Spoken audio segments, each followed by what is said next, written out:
O Estrelando está começando. Meu entrevistado de hoje no bloco Astros Estrelas já está aqui. É Rogério Sidawy. Ele é um bispo ecumênico que vai falar sobre celebração de casamentos. Ainda tem dicas do Dr. Rubens Moscatelli do SICOM e a agenda do Estrelando para você. Não saiam daí.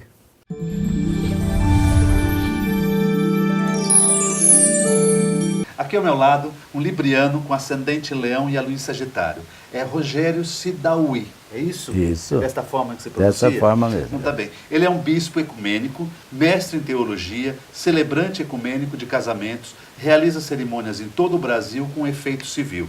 É escritor e palestrante e trabalha com filosofia existencial e crescimento pessoal. Ele é casado, pai e avô. Por que de tudo isso que eu estou apresentando? Ele celebra casamentos em todas as religiões, não é isso? Olá, Muito Jorge. obrigado, a princípio, por estar participando aqui do programa. Tá? Eu vi o seu histórico e já me falaram sobre você, até mesmo um cinegrafista, né? Eu que agradeço a oportunidade de estar aqui com você.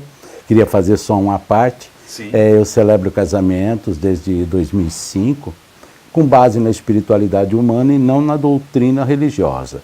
Então eu não vou celebrar dentro da religião da pessoa. Eu vou falar de espiritualidade e nunca de doutrina, porque aí caberia ao ministro religioso daquela fé fazer esse tipo de cerimônia. Entendi. Tá. Então vamos lá, vamos começar do começo. Vamos. Um casal quer se casar, correto? Ok. E ele pede o seu trabalho, celebrante, né? Mesmo que ele seja de qualquer outra religião. Ele pode ser católico, pode ser umbandista, pode ser do candomblé, pode ser de qualquer área. De qualquer religião. Qualquer religião. A lei me autoriza a fazer o efeito civil, porque eu sou uma autoridade religiosa, porém, nós vamos trabalhar esse casal de acordo com a sua idiosincrasia, com o seu modo de ser, de pensar, e não estabelecer um casamento religioso. Nós vamos falar das verdades que exaltam o amor, a espiritualidade, a vida em família, mas nunca a doutrina. Eu deixo que a doutrina seja defendida por um representante daquela fé. Entendi. Em que locais isso geralmente são realizados? Olha, eu atendo o Brasil todo. O Brasil todo? O Brasil não é só na todo. Baixada Não, o Santista, Brasil todo. E os lugares são os mais inauditos possíveis, né? Praia, sítios, bufês, capelas ecumênicas, residências, salão de festa do prédio. E hoje, por conta da condição financeira do país, muitos casamentos em restaurantes, em pequenos botaforas, né? Certo, Vamos certo. casar e já vamos pegar o avião, vamos viajar. Rogério, você percebeu se aumentaram os casamentos ou diminuíram? Tá. Como é que está na atualidade isso? É um ramo em crescimento, porém hoje um ramo muito concorrido. As pessoas acreditam que ser celebrante de casamento é chegar lá e falar meia dúzia de palavras bonitas. Isso não é real. Não é. Eu tenho formação em teologia, filosofia e história. Isso, eu deixei até para você se reportar Pois não. esse assunto, porque o seu currículo era muito grande. É grande. Eu fui ordenado em 1977 ao diaconato, em 78 ao presbiterato, dentro das igrejas ortodoxas, e em 2004 eu fui sagrado bispo para o Brasil. Lua em Sagitário, conjunção a Júpiter aqui no seu nome. Isso você precisa me explicar direitinho. E eu tenho um trabalho de uma vida toda.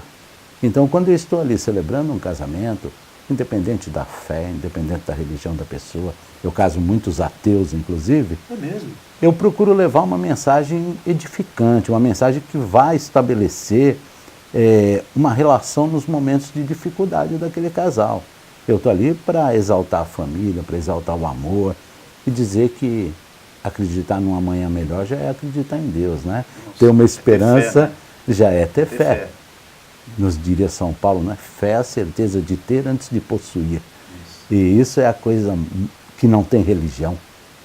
O amor já é uma religião. Então, quando eu estou ali diante do altar, eu estou exaltando essa religião chamada amor. Entendi. Só isso. Por exemplo, quando o casal te procura, você já tem um texto pronto para aquele tempo de celebração? Ou você faz alguma pesquisa entre o casal, algum assunto entre eles? Então, O casamento tem um corpo litúrgico que já é reconhecido pela tradição, né? Então todo mundo está esperando votos, troca de alianças, uma homilia mais centrada no amor. O que a gente faz é personalizar o casamento, pegando uma história do casal, que nas entrevistas com o casal eu solicito, fazendo alguma exaltação a um pai ou uma mãe presente ou ausente, trabalhando um pouco a verdade do casal, mesmo que não seja no contexto religioso. Entendi, né? entendi. Você faz um stand-up religioso. Um stand-up religioso. Esses dias eu casei uma ex-aluna minha, porque eu sou professor há 30 anos, de História e Filosofia. História e Filosofia. E ela me disse o seguinte: Rogério, eu faço tsurus, que são umas aves, dobradura de aves japonesas. Sim. Ela falou: para cada tsuru eu faço uma oração. Para o meu casamento, eu fiz 1.200 tsurus. Então eu acho que o meu casamento já está abençoado. Com certeza. E ali a gente construiu uma mensagem com base nessa mítica, né, japonesa de construir os tsurus, de fazer as orações. E ficou uma coisa bem a cara do casal, muito bacana. Mas mais uma coisa interessante que eu andei pesquisando, ele faz um ritual de areia e o ritual dos vinhos. Conta para nós, como que funciona isso? O ritual de areias é uma prática dentro do casamento. Às vezes a pessoa chega e fala: eu queria um ritual de areias. Não é uma celebração só com areias, é um casamento que em determinado momento vai ter o ritual de areias, tá? Então é uma prática dentro do corpo litúrgico do casamento. É uma prática norte-americana, dos apaches norte-americanos, onde o casal, os pais e os padrinhos derramam areias coloridas dentro de um pote translúcido, né, transparente, e ali está tudo aquilo que os índios americanos acreditavam. Era o lugar onde eles tinham nascido, era dali que eles tiravam seu sustento, era ali que estavam enterrados seus antepassados, e era para aquela terra que um dia eles iriam. Nós somos pó, do pó viemos e ao pó voltaremos. Sim, sim. Então aquele ato de misturar as areias é sagrado. E eles guardam o pote contendo aquelas areias e a bênção de cada um dos guardiões que ali participou naquele momento. Então é um ritual profundo e que eu trouxe para o lado um pouquinho mais cristão, já que eu sou um bispo cristão, eu trouxe para o lado um pouco mais cristão, para que tivesse uma adequação melhor ao contexto brasileiro. Essas areias têm cores? Tem cores. Cada cor tem uma representação? Tem uma representação. Você poderia dar um exemplo? Tá. Então, por exemplo, quando a gente fala do amarelo, quando a cor é o amarelo, a gente fala da prosperidade do amor, no caso aí, né? O vermelho, primeira fase do casamento, amor eros, amor da carne, amor da paixão. Né? O verde, a gente vai trabalhar um pouco o contexto da esperança. E assim, por todas as cores que tiverem ali. A gente tem ritual de areia com 30 pessoas, então vamos diferenciando um pouco as tonalidades, as importâncias. 30 pessoas? 30 pessoas. Por que 30 pessoas? Porque a maioria dos casais tem 7, 8 casais de cada lado, e os seus pais, que vai somar aí 29, todos participam. Isso é feito durante a cerimônia? Durante a cerimônia. Que bacana. Tá, é uma prática. Isso. E os vinhos, muito semelhante, a mistura do vinho branco com o tinto. Seria a mistura do vinho branco com o vinho tinto? Com o vinho tinto, com o vinho branco, desculpe. É o vinho branco com o vinho tinto, criando um terceiro elemento, que é o vinho rosé, que simboliza a família, a união, e é feito um brinde no final do casamento. Né? Vamos lá, esse ritual de areia, acredito que dentro de um vidro, né, um pote, ele é fechado e ele é guardado, o casal leva como lembrança desse casamento? Leva. Aquilo vira um relicário, né, que ele coloca na sua casa. E o do vinho? O do vinho não, é só um brinde, é uma coisa mais utilizada por casais que não têm essa concepção, essa tradição de guardar alguma coisa, de ter um relicário. Eles preferem um brinde momentâneo, né? Preferem alguma coisa que os envolva só naquele momento. Eu tenho mais perguntas para o segundo bloco, até porque eu gostaria de saber qual é o tempo que dura uma celebração dessas, tá bem? Tá ok. Voltamos já.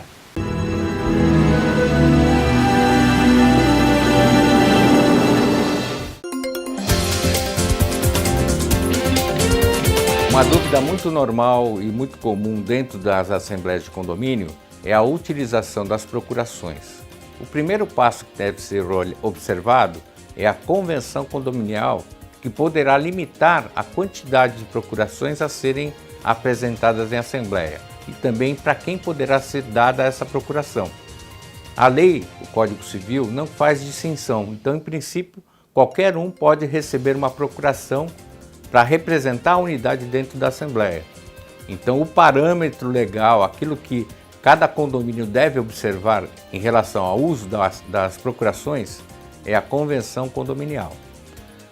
Lembre sempre, o Código Civil fala que para você outorgar uma procuração, você tem que identificar quem você está deixando como seu procurador, quem está dando a procuração e o objeto dessa procuração. Analise sempre isso para que você possa, da melhor maneira, utilizar. Lembrando que hoje em dia não é mais obrigatório o reconhecimento de firma, só se você não conhecer a pessoa que outorgou. Qualquer assunto, qualquer discussão e qualquer dúvida, entre em contato conosco. Até a próxima.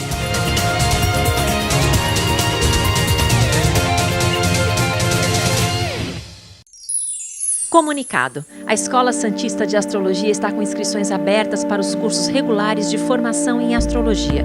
Curso básico com turmas manhã, tarde e noite, interpretação de mapa astrológico, previsões e supervisão de mapas. A escola ainda oferece atendimento de mapas astrológicos e uma grande variedade de livros. Escola Santista de Astrologia, Rua Goitacazes, número 8. Telefone 3284-9714. Santos.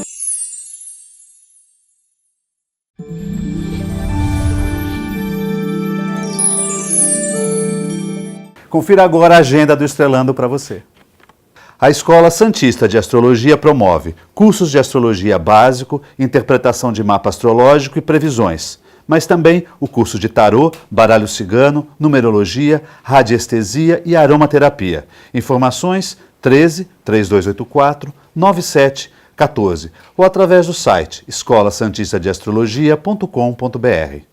O SICOM, Sindicato dos Condomínios Prediais do Litoral Paulista, promove o curso Síndico Profissional, módulos 1 e 2. É aberto a todos os interessados. Encontre a programação no site sicom.org.br ou através do telefone 13 3326 3083.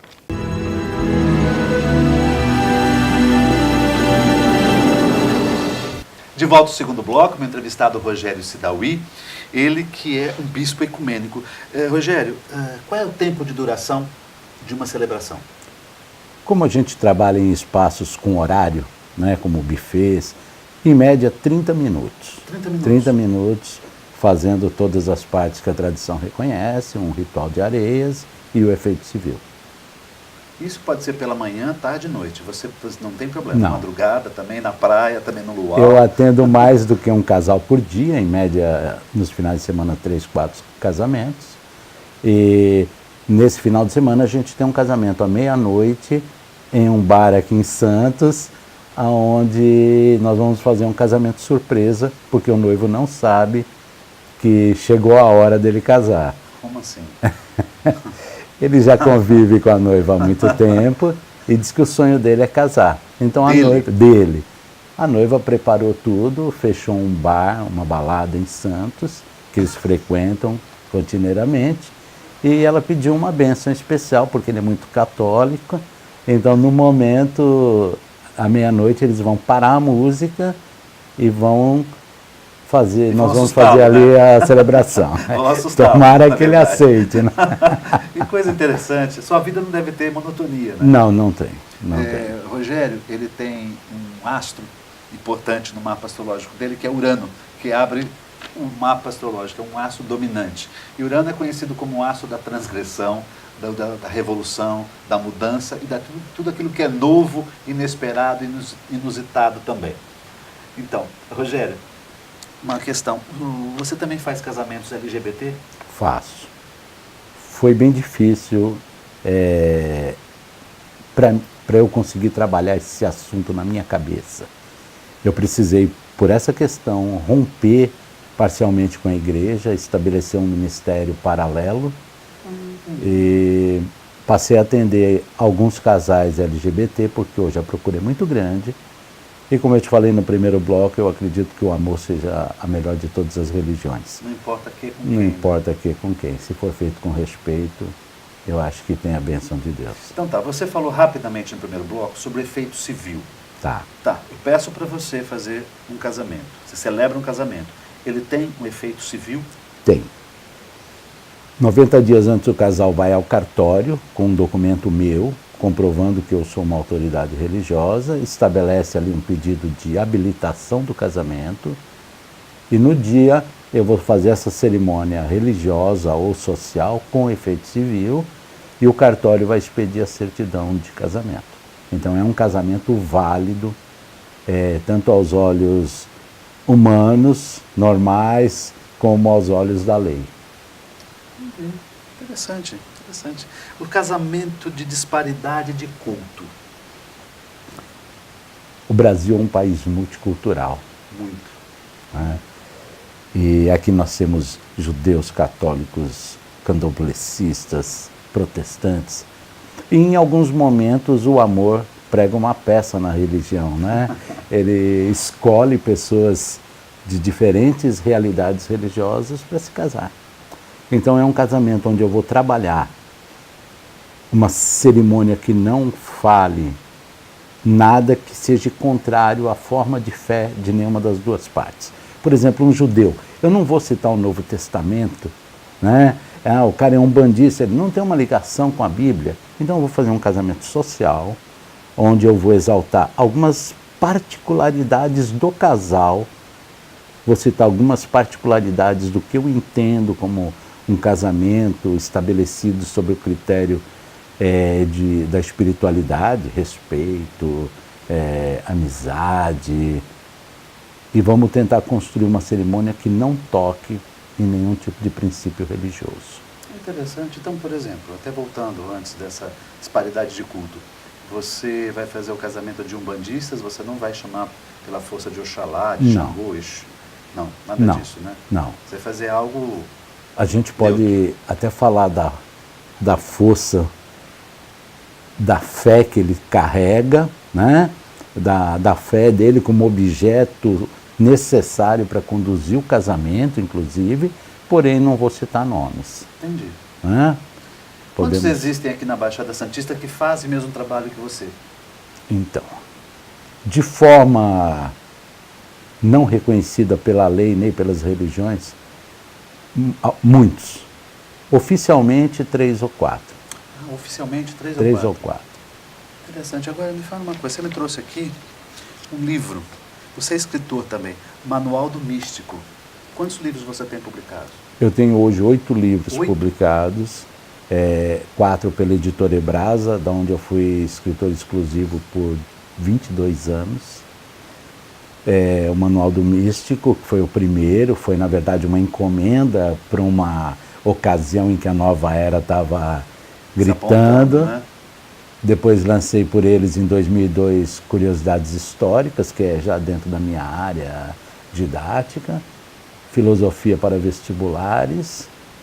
E aí enveredei pelo caminho da espiritualidade humana, construímos alguma coisa dentro de um princípio filosófico, a ética, medida de todas as coisas, já lançado por uma editora de menor calibre. E venho trabalhando junto com a ATA Palestras, que é uma das maiores empresas de palestra desse país, temas ligados ao crescimento humano, à espiritualidade. Existe dentro da ortodoxia uma palavra chamada teose. Teose? Teose. Caminhar para Deus. Não importa para qual Deus o seu coração quer caminhar. O que importa é que você precisa fazer um movimento inicial. E nas minhas palestras eu trabalho exatamente isso. Eu sou o movimento, eu sou Aristóteles, eu sou o movimento. E eu preciso me movimentar. Oração, a palavra oração, ela inclui em si 2 imperativos, orar e agir. Não adianta eu orar e permanecer calado, parado, eu preciso orar e agir. Então, As minhas palestras têm trabalhado muito essa teose, esse movimento do homem em direção da espiritualidade. É interessante porque você fala de uma linguagem que, de outras filosofias também a gente se fala de outras formas. E na astrologia também cito essa situação. Não adianta você buscar o autoconhecimento através de um mapa astrológico, ter a consciência e não mudar a atitude. Sim. Ou seja, não criar um movimento para mudança. Né? Isso é muito importante, realmente. Tem Tiago nos diz no seu livro: tornai-vos, pois, um praticante da palavra e não apenas um ouvinte. O convite não é ouvir, o convite é praticar. Né? Isso é a teose, isso é a astrologia. Eu sei tudo de astrologia. E qual o benefício disso para o próximo? Então, a solidariedade do saber, ela tem que envolver as pessoas. A gente precisa finalizar o programa. Eu queria Vamos saber lá. sobre o segundo casamento. Foi uma ideia do cinegrafista Leandro. O Leandro, nosso grande amigo. E o segundo casamento. Hoje, infelizmente, o casamento não tem uma durabilidade que possa se dizer como era no tempo. No meu tempo, eu estou casado há 35 anos com a mesma mulher. O casamento é meio que transitório por causa de N problemas sociais. Hoje os dois são provedores da casa, os dois trabalham, têm o seu próprio estilo de vida. Então os casamentos não têm tido a duração que nós gostaríamos que tivesse. E eu entendo que a pessoa não pode ficar presa a um casamento que já não é de amor e caminha para o ódio. Né? É melhor romper. Ou para tolerância. Ou para tolerância, que é horrível. Às vezes não é o ódio, eles se toleram, né? Eu costumo dizer que o que mata o amor é a ausência do companheirismo. Chega uma hora que você não vai mais conseguir compartilhar com essa pessoa. Então é melhor que você se separe, mantenha o respeito, né? E se separe. E nós atendemos a segunda união, o segundo casamento, da mesma forma, com o mesmo espírito, com a mesma proposta, sempre conversando com os casais no sentido de que é uma nova chance, é uma nova oportunidade que tem que ser agarrada até com mais vigor. Então você não acredita também que às vezes o primeiro casamento pode ser um trampolim para um segundo casamento melhor? Você me coloca numa situação difícil. Esse foi o objetivo. Mas, como eu não estou aqui para fugir disso, não, de jeito nenhum. Eu não estou aqui para fugir disso. Eu acho que os caminhos de Deus são caminhos que nós não conseguimos conhecer na sua totalidade. Sim. Então, em muitos casos, em muitos momentos, é possível que você esteja recebendo um presente para te ensinar a viver, para te ensinar a conviver e para melhorar, para promover a teose. Eu te agradecer muito, porque foi um assunto ímpar aqui no programa. Eu agradeço a sua disposição. Quando precisar. Muito obrigado, sucesso para você. Muito, tá? Obrigado. Uma ótima semana a todos.